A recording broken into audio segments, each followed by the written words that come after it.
Monday, 22nd of June. It is the 12th week in our liturgical year, and today is the memorial of two special saints, Saint John Fisher and Saint Thomas More. Let me read the Gospel for the day, which is a continuation of the Sermon on the Mount, which we have been reflecting on for a number of days now. A reading from the Holy Gospel according to Matthew chapter 7, verses 1 to 5.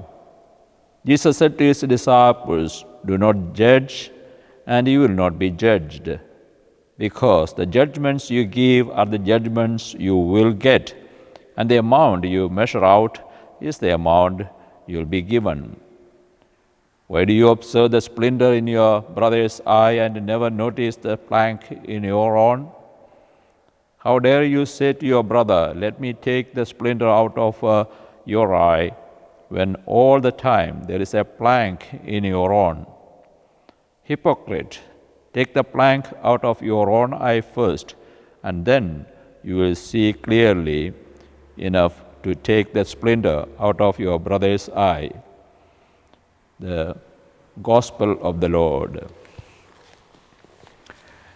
From the outset, this reading might look like Jesus is encouraging to dismiss all the judicial system and the civil laws.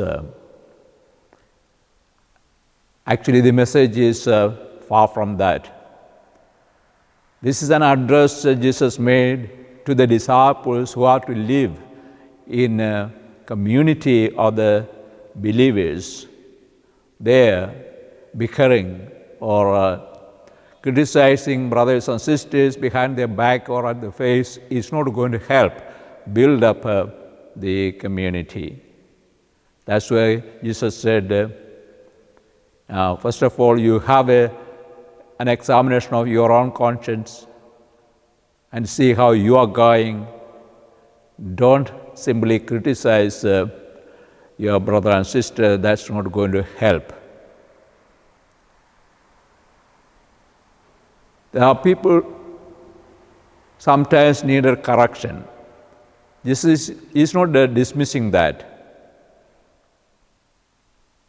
Such corrections are to be done in a very fraternal manner. There may be times which are very hard to give such fraternal corrections. In fact, the two saints whose memories we venerate today, John Fisher and Thomas More, are examples of that. John Fisher was a bishop, of course, Catholic bishop, at the time of Henry VIII in 16th century. And when Henry VIII wanted to divorce his wife Catherine of Aragon and marry Anne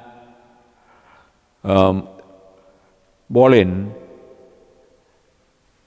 Bishop objected to that. He didn't approve of it, which didn't please the king, naturally. And in fact, he was the only bishop at that time to object to this advancement or this change in the king's proposal. And Fisher was tried for treason and executed. But he did not keep any grudge against his fellow bishops who did not speak up against the king. He said, "Let their conscience save them, mine may save me." That was his fraternal charity to other fraternal bishops. Thomas More was an eminent lawyer and a chancellor to the king. But when king wanted to declare himself as the head of the church, defying Pope and Rome, he quietly resigned from the office. But his popularity was such that the king could not bear it, so he tried Thomas More also for treason and executed him. Still, he did not keep any grudge against the king or others.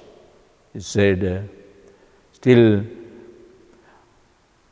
Henry is my king and I am his servant, but I am God's servant first.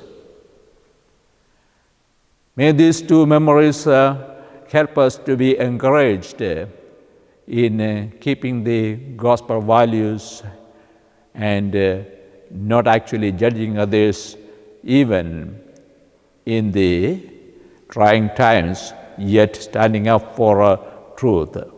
God bless you. Thank you.